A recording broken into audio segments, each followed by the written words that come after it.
यह हमारी कहानी पारिवारिक कहानी है और समाज को शिक्षित करने वाली कहानी। तो आइए आज की कहानी को शुरू करते हैं। एक पिता का त्याग। अरे बेटा, तू कब आया और इतना उदास क्यों बैठा है? आज तो तेरी परीक्षा का परिणाम आना था। क्या हुआ, कितने अंक आए? सरिता जी ने हैरानी जताते हुए अपने बेटे राहुल की उदासी का कारण पूछा। तो राहुल ने निराश होकर कहा, माँ, मैंने फर्स्ट डिवीजन से परीक्षा पास की। अरे, यह तो खुशी की बात है ना, माँ ने चहकते हुए कहा। वो बात यह है कि मेरे दोनों दोस्त आगे की पढ़ाई करने विदेश जा रहे हैं और माँ मुझे भी। यह कहते कहते राहुल चुप हो गया।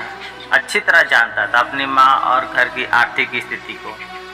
लेकिन माँ, अगर मैंने वहाँ से इंजीनियरिंग की डिग्री हासिल कर ली तो मेरी लाइफ सेट हो जाएगी और हमारी सारी परेशानियाँ दूर हो जाएंगी। राहुल ने उत्साहपूर्वक अपनी माँ को आश्वासन देना चाहा। अपने बेटे राहुल की बात सुनकर सरिता जी एकदम से स्तब्ध हो गई। उनके आश्चर्य का ठिकाना ना रहा। तूने सोची भी कैसे भाई? यहाँ इतने अच्छे कॉलेज हैं, पढ़ाई तो तू यहाँ भी रहकर कर सकता है। और फिर तुझे तो पता है माँ बाबूजी हमारी पढ़ाई का खर्चा कितनी मुश्किल से उठा रहे हैं। अपनी माँ को परेशानी की हालत में देखती हुई बेटी सीमा कड़कती स्वर में बोली, बेटा, तुम्हारी पढ़ाई लिखाई के खर्चे के कारण यह मकान पहले ही गिरवी पड़ा है।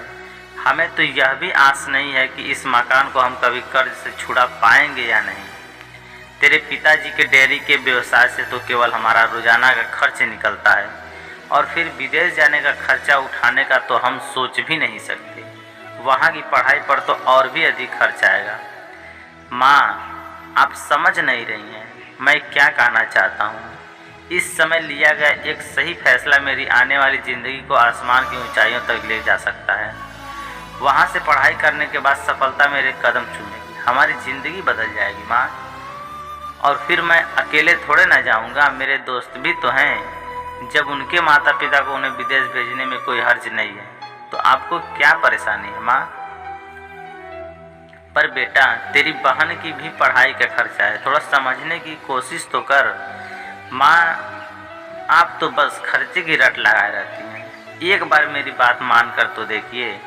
अरे, मैं जुआ थोड़ी ना खेलने जा रहा हूँ, अब अपनी पढ़ाई के लिए पैसे खर्च करने को कह रहा हूँ। जब मैं कमाने लगूंगा तो आप लोगों के सारे कर्ज उतार दूंगा। क्या बातें चल रही हैं माँ बेटे में? अरे, आप आ गए, थक गए होंगे ना, मैं आपके लिए पानी लेकर आती हूँ। चंद्रशेखर जी के घर में आते ही अचानक सन्नाटा पसर गया। पानी देते हुए सरिता जी बोली, आप ही समझाइए अपने बेटे को। इसके साथ अब और बहस करना मेरे बस की बात नहीं है। पिताजी, अगर मैं अपनी ज़िंदगी में कुछ करना चाहता हूँ, इस मध्यम वर्गीय स्तर से ऊपर उठना चाहता हूँ, तो इसमें हर्ज ही क्या है? अब मैं अपनी खुशियों को और मारकर जीना नहीं चाहता। मेरे भी कुछ इच्छाएं हैं जिन्हें मैं पूरा करना चाहता हूँ। बेटा, तो किसने मना किया है? साफ साफ बताओ, क्या कहना चाहते हो? विदेश में पढ़ाई करने की जिद किए बैठा है आपका लाडला। पूछती हूँ, आखिर इतना पैसा आएगा कहाँ से? चंद्रशेखर जी को यह बात सुनकर कुछ हैरानी हुई, लेकिन फिर बात संभालने की कोशिश करते हुए बोले, सरिता, हमारा बेटा बड़ा हो रहा है, हर बात पर डांटना ठीक नहीं है। तुम जाओ, मेरे लिए चाय बनाओ, मैं इसे समझाता हूँ। बेटा, तुम्हें पता है हमारी वित्तीय स्थिति कुछ ठीक नहीं है। अपने पुरखों का यह घर गिरवी रखकर तुम दोनों बच्चों को अच्छे स्कूल में पढ़ाया लिखाया है। हमने सोचा था फिर कमा लेंगे और घर छुड़ा लेंगे, लेकिन वो दिन आज तक नहीं आया।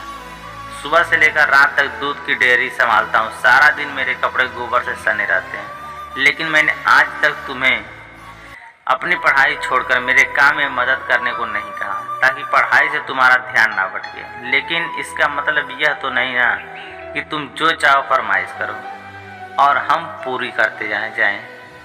और फिर 4-5 साल बाद तुम्हारी बहन की भी तो शादी करनी है। तो मैंने कब मना किया पिताजी? बस मेरी एक इच्छा पूरी कर दीजिए। अपनी नौकरी लगते ही मैं आपको पैसे भेजना शुरू कर दूंगा और उससे आपका सारा कर्ज भी उतर जाएगा और आप सीमा दीदी की शादी खूब धूमधाम से कीजिएगा। श्रीमती जी, मुझे आज अपने बेटे की बात जायज़ लग रही है। अगर वह अपनी हमारी ज़िंदगी संवारना चाहता है तो इसमें कोई हमें ऐतराज़ नहीं होना चाहिए। मेज़ पर चाय रखती हुई सरिता जी चंद्रशेखर जी ने कहा, लेकिन उसे विदेश भेजने और वहाँ पढ़ाई करवाने का खर्चा जो आएगा वो हम कहाँ से भरेंगे, यह सोचा है आपने? उसका भी इंतजाम हो जाएगा। अपने पति की बात सुनते ही सरिता जी सोच में डूब गईं। अपने पति की फिक्र और बेटे की जिद उन्हें अंदर अंदर ही खाए जा रही थी। सारा पैसा बेटे पर ही लगा देंगे तो बेटी का क्या होगा? एक तो पहले ही कर्ज में डूबे हुए हैं, ऊपर से एक और मुसीबत। सरिता जी के बार बार मना करने पर भी आखिरकार चंद्रशेखर जी ने अपने बेटे राहुल को स्वीकृति दे दी।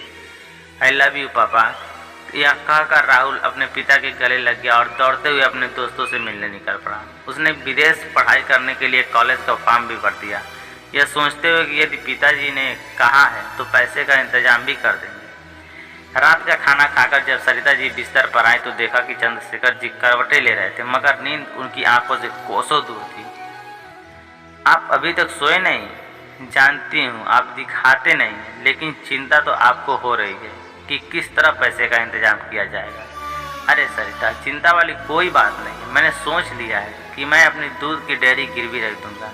इससे इतना पैसा तो आ जाएगा कि अपने बेटे राहुल को विदेश भेज सकें और कॉलेज में दाखिला करवा सकें। यह सब सुनकर सरिता जी की आंखें भर आई। लेकिन जी, हमारा घर उसी डेयरी से चल रहा है।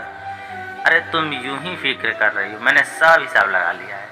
सरिता, जब राहुल की पढ़ाई पूरी हो जाएगी तो पता ही है वो कितना कमाने लग जाएगा। इतना पैसा घर में आएगा कि आज तक का सब कर्ज उतर जाएगा, हमारा घर भी छूट जाएगा, लेकिन दूध की डेयरी भी।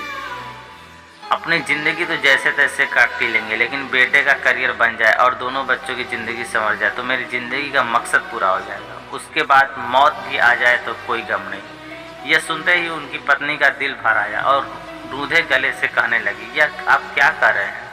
मुझे तो केवल आपका ही सहारा है, आप हैं तो मेरा चेहरा चमकता है। यह कहते हुए सरिता जी की आंखें भर आई। ठीक है, आपकी जो इच्छा है वो कीजिए, मैं आपको मना नहीं करूँगी, लेकिन आगे से ऐसी बात जुबान पर मत लाइएगा तो मुझसे बुरा कोई नहीं होगा। चंद्रशेखर जी ने अपनी पत्नी को तो जैसे तैसे समझा बुझाकर चुप करा दिया, लेकिन चिंता तो उन्हें भी अंदर अंदर खाए जा रही थी कि यह सब कुछ होगा कैसे। कितने अरमानों से बाबूजी ने दूध की डेयरी खोल कर दी थी मुझे।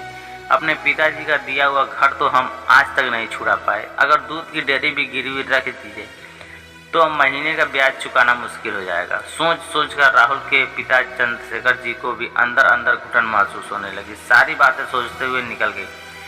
अगले दिन सुबह को सरिता जी रसोई घर में काम कर रही थी तो चंद्रशेखर जी बोले, अरे सरिता, डेयरी के पेपर तो देना। सरिता जी का दिल बैठ जा रहा था, फिर भी उन्होंने जैसे तैसे कागजात निकालकर अपने पति के हाथों में थमा दिए। सरिता, मैं बैंक जा रहा हूँ, लोन के अप्लाई करना है, उसके बाद डॉक्टर को दिखाने जाना है, तो थोड़ा समय लग जाएगा। सरिता जी घबरा गई। क्या हो गया है आपको? अरे कुछ गंभीर बात नहीं, कल से हल्की सी घुटन महसूस हो रही थी तो सोचा डॉक्टर को दिखा दूँ एक बार, आने में देर हो जाए तो चिंता मत करना। कहते हुए चंद्रशेखर जी निकल गए। सरिता जी अपने पति को सवालिया नज़रों से देखती रह गई। उनके चेहरे पर चिंता की लकीरें वह साफ देख पा रही थी, लेकिन कुछ भी कर पाने में असमर्थ थी। शाम को चंद्रशेखर जी थके हुए घर लौटे और क्या हुआ, क्या कहा डॉक्टर ने? सरिता जी ने पूछा। चंद्रशेखर जी कहने लगे, अरे कुछ नहीं हुआ, उल्टा सीधा कुछ खा लिया था जिसके कारण एसिडिटी हो गई थी। डॉक्टर ने दवाई दे दी है, अब मैं बिल्कुल ठीक महसूस कर रहा हूँ, तुम चिंता मत करो। दरअसल चंद्रशेखर जी को दिल की बीमारी हो चुकी थी और डॉक्टर ने उन्हें हार्ट सर्जरी करवाने की सलाह दी थी, लेकिन पैसे की कमी की वजह से हार्ट सर्जरी कराना अभी संभव नहीं था। पत्नी और बच्चे चिंता करेंगे ये सोचकर घर पर किसी को कुछ नहीं बताया। दिन बीतने लगे, आखिर वो दिन भी आ गए जब राहुल को विदेश भेजने की सारी तैयारियां हो गई। बैंक से लोन लेने की स्वीकृति मिल गई, उसके विदेश जाने के लिए टिकट बनवा दिए गए, ऊपर से कुछ पैसे राहुल के अकाउंट में भी जमा करवा दिया गया। भीगी आंखों से सरिता जी और चंद्रशेखर जी ने अपने बेटे को खुद से मीलों दूर भेज दिया। सरिता जी और चंद्रशेखर जी की आंखें उस हवाई जहाज को दूर तक देखती रहीं जिसमें उनका बेटा राहुल बैठा था। हमारा बेटा हमसे दूर चला गया जी, बहुत दूर, कहते हुए सरिता जी अपने आंखों से आंसुओं को रोकने की असफल कोशिश कर रही थी। चंद्रशेखर जी भी भाव विभोर होते हुए अतीत की यादों में खो गए। अभी कल ही का दिन लगता है जब राहुल का जन्म हुआ था। हमारे आंगन में राहुल की किलकारियां गूंज रही थी। कितने लाड प्यार से बड़ा किया था हमने उसे। माँ बाबूजी को अकेला छोड़कर चला गया है आपका लाडला बेटा। यहाँ खड़े होने का कोई फायदा नहीं। सीमा की बातें सुनकर उन दोनों को जैसे झटका सा लगा और वापस वर्तमान में आ गए। बस 3 साल की तो बात है, वह तो यूं ही निकल जाएंगे। सीमा ने अपने माँ बाप की आंसुओं से भरी आंखें देखते हुए उन्हें दिलासा देने की कोशिश की। कुछ दिनों बाद फ़ोन की घंटी बजी। अरे भाग्यवान, राहुल का फ़ोन आया है, बात करो अपने लाडले बेटे से। तू ठीक तो है ना? खाना तो ठीक समय से खाता है ना? अपनी तबीयत का ख्याल रखना, वहाँ हम लोग नहीं हैं तेरा ख्याल रखने के लिए। यह कहते कहते राहुल की माँ सरिता जी अचानक रोने लगी। सरिता तुम भी ना, कहते हुए चंद्रशेखर जी ने फ़ोन ले लिया। देखते ही देखते कुछ साल निकल गए। राहुल का फ़ोन आना अब कुछ कम हो गया था। आजकल तो वो फ़ोन ही नहीं करता, कुछ बताता भी नहीं वहाँ सब कैसे चल रहा है कैसे नहीं। सरिता जी चिंता भरे स्वर में बोल रही थी कि तभी उसी समय राहुल का फ़ोन आया। माँ मुझे नौकरी मिल गई, बहुत अच्छी कंपनी और पैकेज भी बहुत अच्छा दे रही है। कुछ ही महीनों में हमारी सारी परेशानियां दूर हो जाएंगी। यह सुनकर माँ और पिताजी खुशी का ठिकाना ना रहा। पिताजी तो पूरे मोहल्ले में मिठाई बांटने के लिए घर से चले गए, लेकिन मन में ही मन माँ को अपने बेटे की दूरी बर्दाश्त नहीं हो पा रही थी। बेटा पढ़ाई तो तेरी खत्म हो गई, तो फिर अब यहीं आकर नौकरी करना, अब तो तुझे यहाँ भी नौकरी मिल जाएगी। लेकिन माँ, जो तनख्वाह मुझे यहाँ मिल रही है वह अपने देश में नहीं मिलेगी। मुझे कुछ समय यहीं रहकर नौकरी करनी पड़ेगी। चलो कुछ उम्मीद तो जगी कि अब हमारा मकान और दूध की डेयरी सब कर्ज से छूट जाएगा। सरिता जी ने राहत भरी सांस लेते हुए फ़ोन रख दिया। उसके बाद कुछ महीने बीत गए और चंद्रशेखर जी की तबीयत भी थोड़ी बिगड़ती जा रही थी। डॉक्टर को दिखाया तो डॉक्टर ने तुरंत सर्जरी करवाने की सलाह दी, लेकिन चंद्रशेखर जी ने यह सोचकर सर्जरी को अभी टाल दिया कि जब बेटा पैसा भेजेगा तब कुछ सोचेंगे। लेकिन राहुल का तो फ़ोन ही आना बंद हो गया। अरे सरिता, तुम्हारे बेटे को फ़ोन मिलाना वो कितने दिन हो गए, अब तो फ़ोन ही नहीं आता उसका। जी थोड़ी देर पहले लगाया था पर उठाया नहीं उसने, अपने काम में व्यस्त होगा शायद। सरिता जी जानती थी कि बैंक की किस्त चुकाने का समय नज़दीक आ रहा है और पैसा बिल्कुल ख़त्म हो चुका है, इसीलिए चिंता की गहराई हुई लकीरों को साफ साफ देख पा रही थी अपने पति के चेहरे पर। अजी मैं वो कह रही थी कि मेरे कुछ गहने पड़े हैं, अब पुराने डिजाइन के हो चुके हैं, मैं उन्हें पहनती नहीं और मुझे कुछ खास पसंद भी नहीं है। आप ऐसा कीजिए उन्हें बेच दीजिए। वैसे भी राहुल की नौकरी तो लग गई है, उसकी शादी पर नए गहने बनवा लूँगी। चंद्रशेखर जी का दिल तो पहले ही बैठा जा रहा था और सरिता जी की इस प्रस्ताव ने उन्हें बेचैनी में डाल दिया। अवाक रहकर वो अपनी पत्नी को देखे जा रहे थे। उनके पास भी और कोई चारा नहीं था, सारा जमा पूंजी भी खर्च हो चुकी थी और राहुल जिसके कारण यह नौबत आ चुकी थी, उसने एक पैसा भी अपने माँ बाप को नहीं भेजा था अब तक। दिल पर पत्थर रखकर उन्हें अपनी पत्नी के गहने बेचने पड़े और जैसे तैसे किस्तों का इंतजाम किया। उनकी बेटी सीमा अपनी माँ पिता को इस हालत में नहीं देख पा रही थी। पढ़ाई करते हुए उसने अपने लिए नौकरी ढूंढना शुरू कर दी ताकि अपने माँ बाप के बुढ़ापे की लाठी बन सके। प्रतिभाशाली सीमा ने जल्द ही एक कंपनी में नौकरी मिल गई, जिससे परिवार की हालत को थोड़ा संभाला जा सका। फिर एक दिन फ़ोन की घंटी बजी, देखा तो राहुल का फ़ोन था। उसने सबको वीडियो कॉल पर आने को कहा। सरिता जी ने अपनी बेटी और अपने पति को तुरंत बुलाया। सुनते हो, राहुल का फ़ोन है, वीडियो कॉल पर बुला रहा है, जल्दी आइए। सीमा ने जैसे ही वीडियो कॉल लगाई, देखा तो सामने राहुल एक लड़की के साथ बैठा था। बेटा ये तुम्हारे साथ कौन है? ये आपकी बहू है माँ, मैंने यहाँ शादी कर ली।